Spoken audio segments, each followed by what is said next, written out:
Hi everyone, I wanted to talk to you about how the death penalty is not an ethical punishment.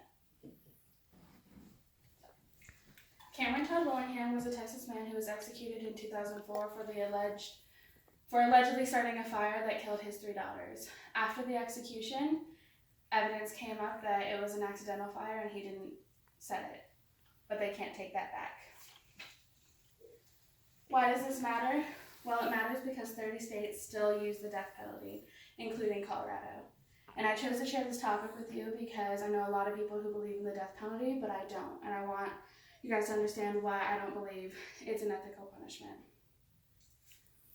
I researched a lot about the death penalty, and most of my research came from the ACLU website and the deathpenaltyinformation.org. There are many reasons to oppose the death penalty, but the 3 reasons I'm going to talk to you about today are how innocent people get punished, how it's a cruel and unusual punishment, and how the cost of the death penalty is actually more than the cost of life imprisonment.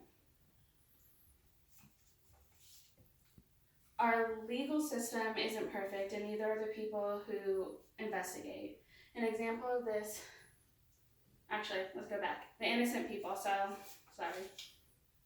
let's begin with how innocent people get punished. Since 1973, over 156 people have been released from death row because they're innocent, which is good that they didn't get executed, but the unfortunate part about this is they spend years of their life behind bars for something that they didn't do, and some of them even get killed because of crimes that they didn't commit. Our legal system isn't perfect, and neither are the people who do the investigating, and an example of this is Kirk Bloodsworth. Kirk Bloodsworth was sentenced to death for rape and murder in 1985, despite having an alibi witness. In 1986, his conviction was reversed because they found that evidence was withheld during the trial. However, he was retried and reconvicted. In 1993, new DNA evidence proved that he was innocent, and he was released when the prosecution dismissed the charges. DNA testing eventually did catch the real rapist and murderer, but he was tried twice and convicted twice, and he was an innocent man. Another example of this is Dennis Williams. Williams was convicted for the abduction and murder of a woman and her fiance. In the trial, an expert improperly testified that a hair that was in the car was Williams. He won a retrial when the eyewitness was convicted of perjury for changing her story and for testifying against Williams to grant her own freedom. The prosecutor was even disbarred because he was involved in fraud in a different case he was done. But the most disturbing part about this case was the fact that there was a witness who tipped off the police about the real killers. The police never investigated the tip. An investigating team actually found the people who actually committed the crime, and eventually they confessed. Williams was cleared through DNA and was released. He spent over 17 years of his life on death row for a crime that he didn't commit. The death penalty is irreversible, and our legal system is faulty, and people aren't perfect, so we shouldn't be able to do something that's 100% if we aren't 100% about it. We've talked about how innocent people are convicted and sentenced to death. Now I want to tell you about how it's cruel and unusual.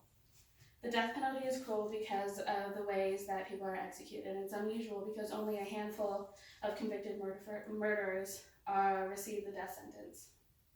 There have been many different ways to execute someone: hanging, firing squad, electrocution, and lethal injection. Each of these ways can be messed up, and each of them are cruel. Execution by hanging: if the drop is too short, the person has a painful and agonizing strangulation. If the drop is too long, their head can pop off.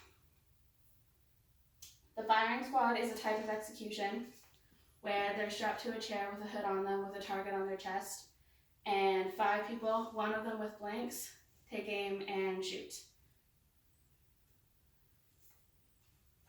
Electrocution has been widely used and still used in 11 states. They are strapped to a chair, and electrodes are fastened to their legs and their head with a hood on their head, and electricity is passed through their body till they are dead. Not only is it an unpleasant sight, but it's also a really horrible smell. It's nauseating. and we don't know for sure whether or not how long they maintain consciousness. It also isn't always a success.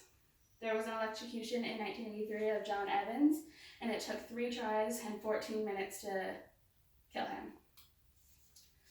The first time that electricity was passed to his body, his left leg electrode caught on fire and sparks came out where his face would be under the hood. The 2 doctors checked and he was still alive, so they refastened it and tried it again, and again they checked and he was still alive. The prison commissioner was asked to grant clemency to him because it was cruel and unusual. It was denied. They shocked him a 3rd time and finally he was pronounced dead, and an observer in the gallery called it a barbaric ritual, and they were right. Lethal injection is the latest way of execution, and basically it's where someone is strapped down on a table and given a lethal injection of a chemical that will paralyze them, stop their breathing, and stop their heart. We don't know whether lethal injection is painless, but we have evidence that it's the opposite. A slight error in dosage can cause a person to be paralyzed but conscious while they're dying. In 2006, Joseph Clark screamed, "It don't work," during his lethal injection, and it took 30 minutes to find a vein and over 2 hours to kill him. He even needed a bathroom break. Each one of these methods of execution is cruel, and we shouldn't be using any of them. Now that we know that execution is cruel and unusual, let's talk about the cost. It's often said that life imprisonment is more expensive than the death penalty. But if you take into account all the extra costs, in fact, the opposite is true. A murder trial takes much longer than when death penalty is an option than if it is a non-option, and all the extra litigation costs come out of the taxpayer's pocket. And then we have to take into account the fact that death row housing is separate from the other housing, and that costs extra guards, which also costs extra money. A study in 1982 showed that in New York, the cost of capital punishment trial is more expensive than life imprisonment. In New York, they reintroduced the death penalty, but then they very quickly ruled it unconstitutional and didn't reintroduce it, mostly because of how expensive it was. In Florida, it was found that the cost of execution was around $3.2 million. That's 6 times the cost of life imprisonment. In California, it was found that the state had already spent $4 billion on executions in 2011, and they've only executed 13 people. If we were to make the death penalty more cost-effective, we would need to weaken the due process and change the way we appeal these decisions. So basically, any savings would come at the cost of justice. In so many ways, it's been proven that the death penalty is an unethical punishment. Innocent lives have been changed forever, and innocent lives have been ended. The death penalty is cruel, no matter what type of execution is used, and the cost is so much greater to use the death penalty than it is to sentence people to life in prison.